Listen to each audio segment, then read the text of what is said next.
Adjunct Professor Moran, Microeconomics 112. We're going to do a problem that reviews some of the concepts we've learned before and quantifies a new concept we discussed on our last video of gains from trade. So we're going to recognize whether this is an input or output table. If it's an input table, we're going to convert it to an output table. From that, we're going to decide which country has the absolute advantage in which good. We're going to take that output table and convert it to a comparative advantage table, an opportunity cost table, and determine from that opportunity cost table which country has comparative advantage, which is what trade will be based on. But then we're also going to add a new concept called the gains from trade. So far, we've been in a qualitative analysis, just describing things, talking about how a country, if it produces all of its own goods, is limited by this production possibilities curve. But by specialization, which results because resources are not equally distributed to every country around the world, or to each individual as person, resources are not equally distributed. So countries are going to specialize in the goods for which they have more resources. Produce so much more than they could have, they will trade away for the goods for which they did not specialize in, and they'll have more than they could have had they produced both on their own. Looking at our production possibilities curve, which we developed for the first two problems we did, what that means is, in our original problem, Debbie had an absolute advantage in making vacuuming, and Mike had an absolute advantage in making wash. It turned out, coincidentally, that they both had the comparative advantage in the same thing. Debbie has a comparative advantage in making vacuuming, so she will vacuum. She'll do so much more vacuuming she can trade for washing dishes. That's going to cause her production possibilities curve to swing outward this way, and she'll have a larger number than 4/3 wash possible by specializing in this. And this is going to be her gains from trade.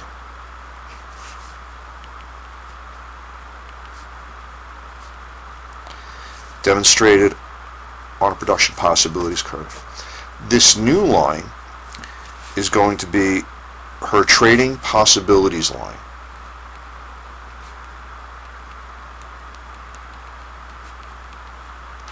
It will depend on the terms of trade.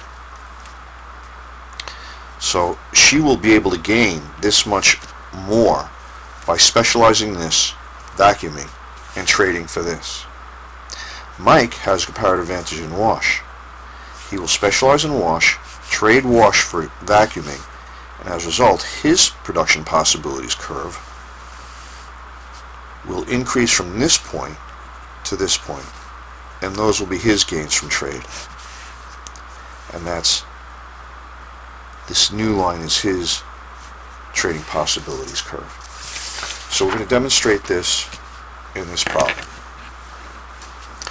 First thing we have to do is decide whether this is an input or output table.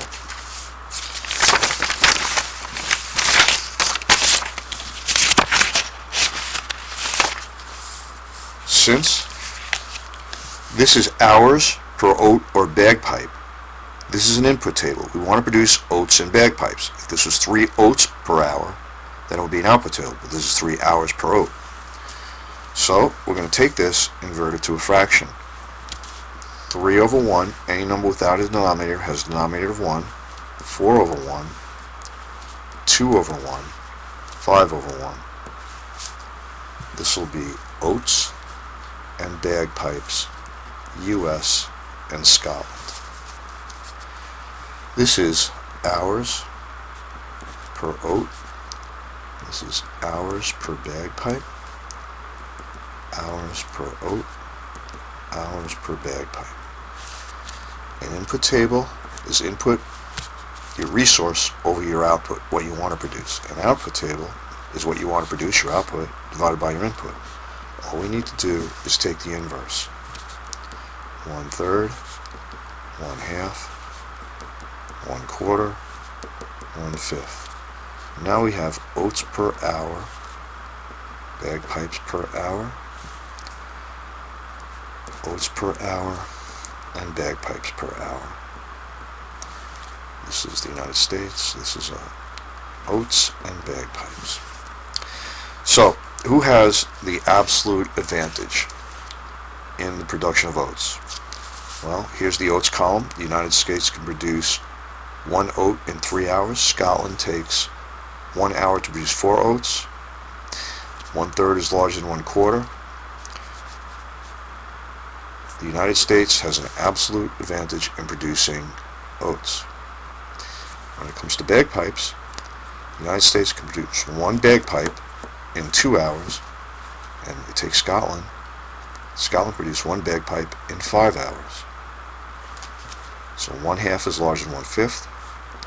The United States has an absolute advantage in both oats and bagpipes.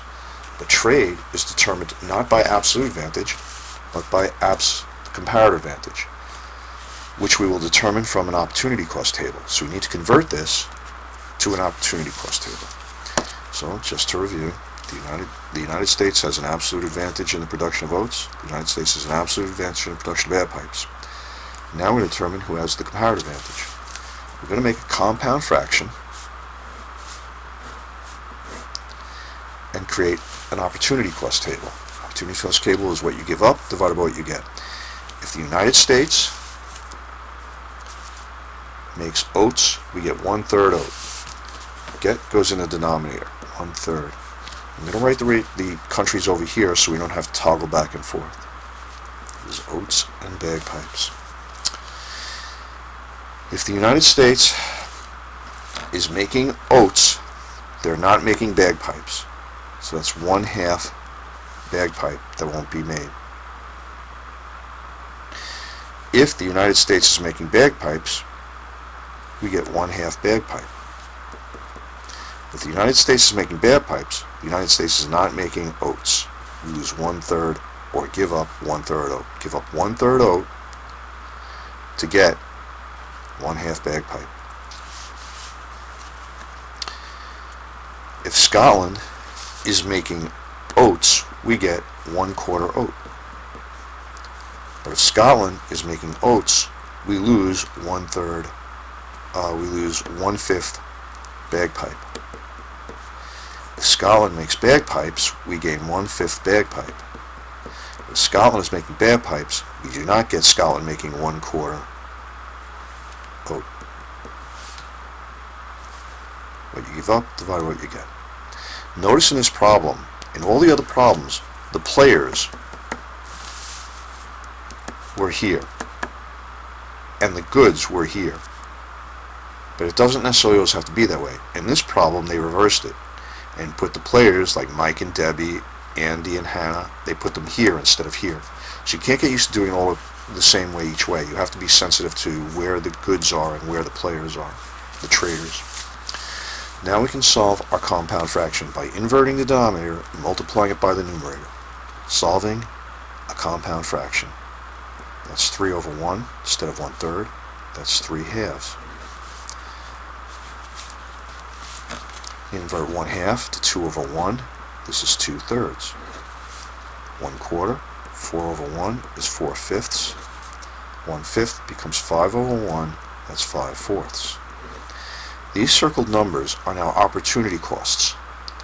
If the United States makes oats, what's the opportunity cost? 3/2 of a bagpipe. If the U.S. makes bagpipes, we lose 2/3 of an oat. Okay.